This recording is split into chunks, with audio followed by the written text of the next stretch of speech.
With Riedel's thyroiditis, thyroid refers to the thyroid gland, and itis means inflammation. So, Riedel's thyroiditis is a condition where there is inflammation of the thyroid gland, which slowly causes fibrous tissue to replace the normal thyroid tissue. The condition is named after the German surgeon Dr. Bernhard Moritz Karl Ludwig Riedel, who first described it. Normally, the hypothalamus, which is located at the base of the brain, secretes thyrotropin releasing hormone, known as TRH, into the hypophyseal portal system, which is a network of capillaries linking the hypothalamus to the anterior pituitary. The anterior pituitary then releases a hormone of its own, called thyroid stimulating hormone, thyrotropin, or simply TSH. TSH stimulates the thyroid gland, which is a gland located in the neck that looks like two thumbs hooked together in the shape of a V.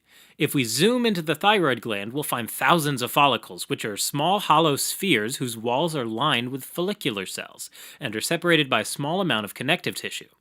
Follicular cells convert thyroglobulin, a protein found in follicles, into two iodine-containing hormones, triiodothyronine, or T3, and thyroxine, or T4. Once released from the thyroid gland, these hormones enter the blood and bind to circulating plasma proteins. But only a small amount of T3 and T4 will travel unbound into the blood, and these two hormones get picked up by nearly every cell in the body. Once inside the cell, T4 is mostly converted into T3, and then it can exert its effect. T3 speeds up the basal metabolic rate, so as an example, they might produce more proteins and burn up more energy in the form of fats and sugars. It's as if the cells are in a bit of a frenzy. T3 increases cardiac output, stimulates bone resorption, thinning out the bones, and activates the sympathetic nervous system, the part of the nervous system responsible for our fight or flight response. Thyroid hormone is important, and the occasional increase can be really useful when you need a boost to get through the final rounds of a sporting competition, or to stay warm during a snowstorm. Meanwhile, thyroid hormones are involved in a number of other things, such as normal function of sebaceous and sweat glands, growth of hair follicles, and regulation of the synthesis of proteins and mucopolysaccharides by skin fibroblasts. It's not entirely clear why, but sometimes the immune system begins to attack certain organs and tissues. More specifically, there's a pattern of autoimmune diseases that involves T cells and plasma cells that overproduce a specific type of IgG antibody called IgG4. It goes rogue and attacks multiple organs like the thyroid, pancreas, lacrimal or tear glands, and salivary glands. When the thyroid is severely affected, it's called Riedel's thyroiditis.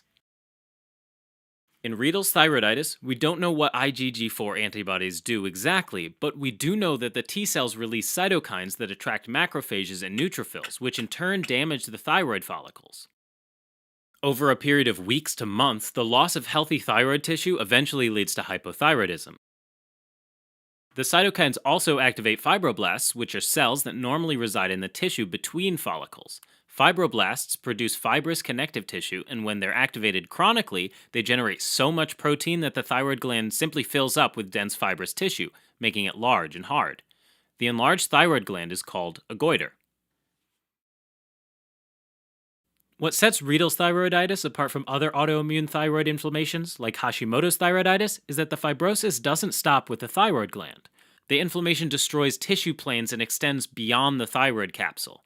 Once the fibrosis sets in, the nearby structures like the parathyroid glands, trachea, and muscles, nerves, and blood vessels of the neck can all fuse together. The neck structures all join into one solid fibrous mass, like an iron collar. The most common symptom of Riedel's thyroiditis is a goiter that's about as hard as a rock, and it may be on one side or both sides of the neck. The goiter can put pressure on surrounding structures, like nearby airways, which causes shortness of breath, or on the esophagus, which causes dysphagia or difficulty swallowing. It can also put pressure on the recurrent laryngeal nerves supplying the vocal cords, which can make the voice hoarse.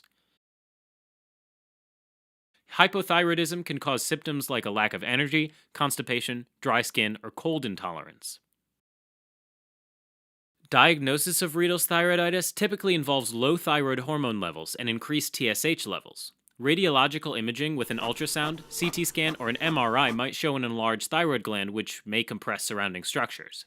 A tissue biopsy usually shows lots of fibrous tissue along with a large number of T cells and IgG4 antibody-producing plasma cells.